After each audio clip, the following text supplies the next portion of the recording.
Pembelajaran SD Kota Semarang. Sebelum kita melaksanakan pembelajaran, jangan lupa like, komen, dan subscribe ya.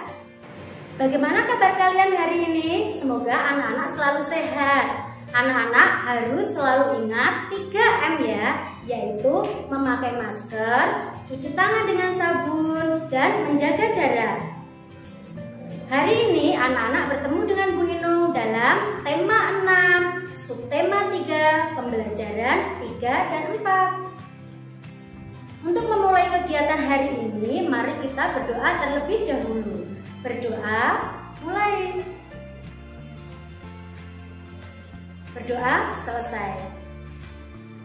Tujuan pembelajaran hari ini adalah yang pertama, siswa dapat meringkas teks penjelasan dari media cetak dan elektronik. Yang kedua, siswa dapat memahami hak, kewajiban, dan tanggung jawab sebagai warga dalam kehidupan sehari-hari. Kemudian yang ketiga, siswa dapat menganalisis bentuk-bentuk interaksi manusia dengan lingkungan dan pengaruhnya terhadap pembangunan sosial, budaya, dan ekonomi masyarakat di Indonesia. Perhatikan Bu Inung punya gambar berikut ini.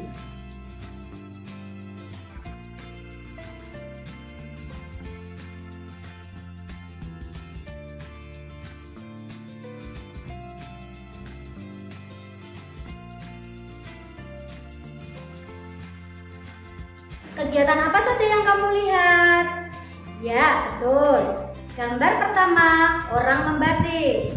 Gambar kedua, orang memahat patung.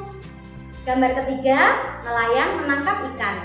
Dan gambar yang keempat, petani menanam padi. Keempat kegiatan tersebut bertujuan untuk memenuhi kebutuhan hidup manusia.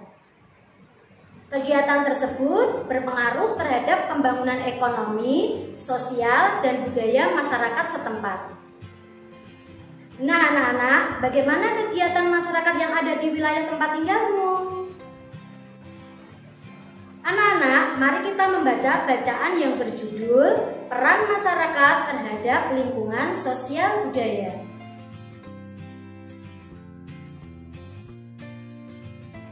Mari kita bersama-sama membaca paragraf yang pertama.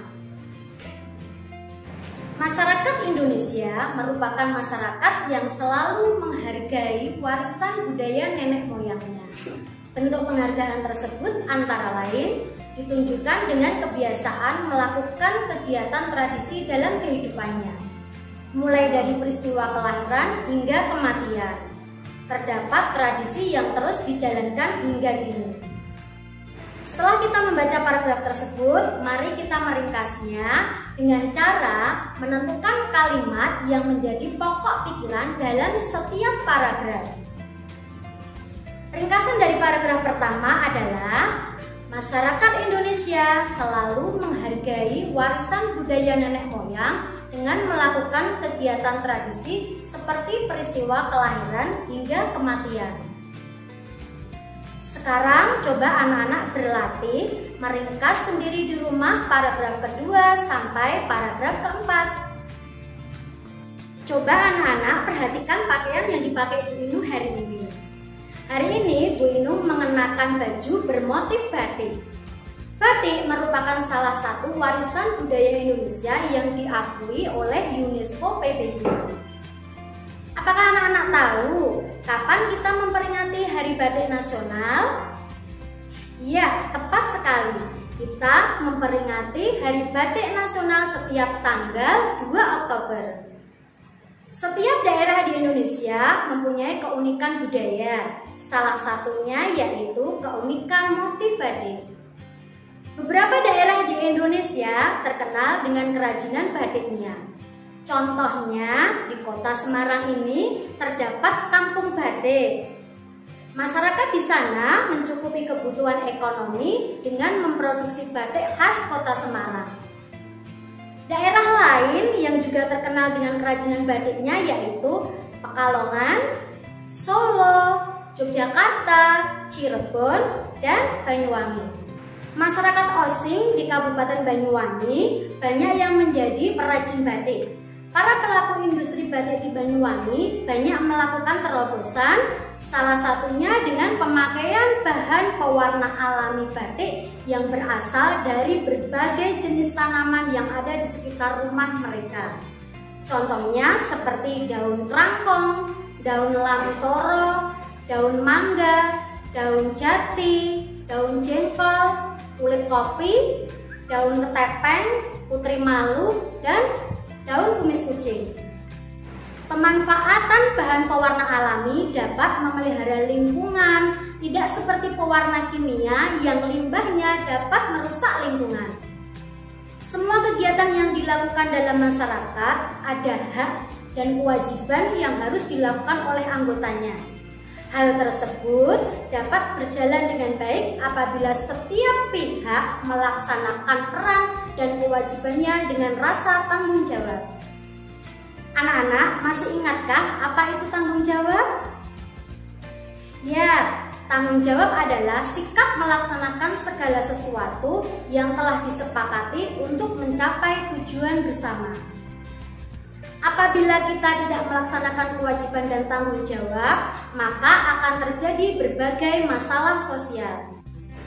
Contoh permasalahan sosial di sekitar kita yang pertama yaitu sampah. Contohnya di lingkungan sekolah, apabila anak-anak tidak bertanggung jawab dalam membuang sampah, anak-anak membuang sampah sembarangan, maka sampah akan bertebaran di mana-mana dan mengurangi keindahan lingkungan, maka akan berakibat mengganggu kegiatan belajar mengajar. Contoh yang kedua, masalah sosial yaitu di kali atau sungai yang kotor. Contohnya, apabila limbah industri dibuang secara sembarangan, maka dapat mencemari lingkungan dan mengganggu kenyamanan masyarakat sekitar. Yang ketiga, didirikannya bangunan liar. Bangunan liar yang didirikan di atas saluran air, trotoar, taman-taman kota, dan kolong-kolong jalan layang. Hal ini menyebabkan masalah kesehatan dan kebersihan lingkungan yang menimbulkan ketidaknyamanan masyarakat pada umumnya. Dan yang keempat, terjadinya kemacetan lalu lintas. Banyak pengguna jalan yang tidak melakukan kewajibannya untuk menaati peraturan lalu lintas, sehingga terjadi kemacetan dan ketidaknyamanan para pengguna jalan dan masyarakat di sekitarnya. Coba sekarang anak-anak tuliskan masalah sosial yang ada di lingkungan tempat tinggal kalian. Jika anak-anak masih kesulitan, bisa bertanya dengan orang tua kalian atau tokoh masyarakat di lingkungan sekitar. Kemudian, tuliskan informasi dan hasil identifikasi kalian seperti pada tabel berikut ini. Bagaimana pembelajaran hari ini? Apakah anak-anak sudah paham? Kita akan sedikit menyimpulkan pembelajaran pada hari ini. Melaksanakan kegiatan ekonomi untuk mencukupi kebutuhan hidup itu merupakan kewajiban setiap warga. Namun, harus disertai rasa tanggung jawab sehingga tidak menimbulkan permasalahan sosial di lingkungan sekitar. Oke anak-anak, tetap semangat belajar dari rumah ya. Sampai jumpa di pembelajaran selanjutnya. Wassalamualaikum warahmatullahi wabarakatuh.